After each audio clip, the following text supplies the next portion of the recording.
गुरुजी, भगवत प्राप्ति के लिए क्या जीवन में दुख और कष्ट होना जरूरी है? गुरुजी, प्रतिकूलता में तो हमेशा भगवान याद रहते हैं। ऐसा नहीं। अम्बरीश जी चक्रवर्ती सम्राट है, रानियां हैं, वैभव है।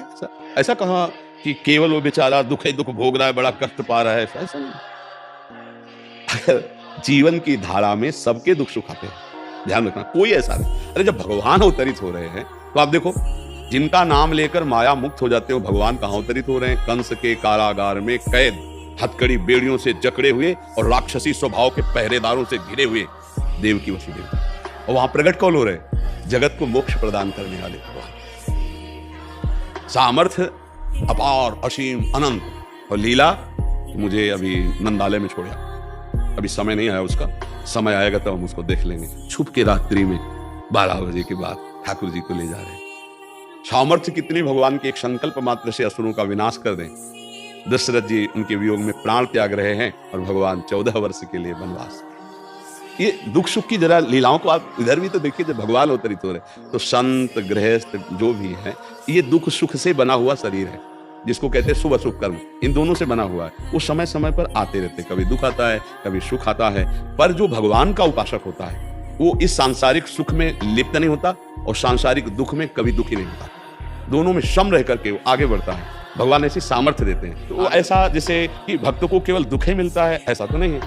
ऐसा न देखा जाए कि संतों को या भक्तों को केवल दुख ही दुख मिलता है। हम तुम्हें क्या बताएं, जैसे हम आनंद की बात बताना चाहते हैं कि हमें कितना आनंद है, तो उस माँ के जिसके अकेले लड़के का ब्याह हो रहा है और हुली फुली घूम रही है, ऐसे अनंत गुना बढ़कर प्यार रहता है, मेरे प्रिया, मेरे लाल, मेरे प्रभु।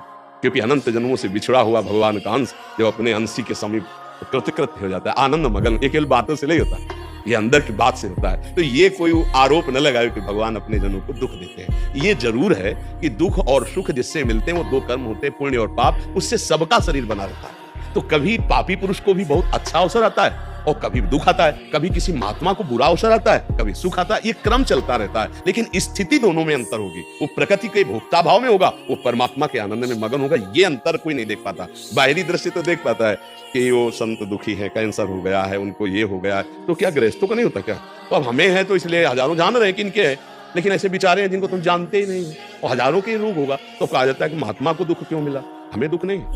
पक्का समझो तुम्हें, पक्का 100% हमें कोई रोग नहीं, कोई दुख नहीं है। इस शरीर को है तो उसका व्यवस्था ठाकुर जी की बहुत बढ़िया व्यवस्था की है। बहुत हम आपसे प्रार्थना करते हैं, जैसे भी बने वैसे भगवान का आश्रय और नाम जब करने लगो, वो दुख मिटाने वाले, दुख देने वाले नहीं। मंगल भवन।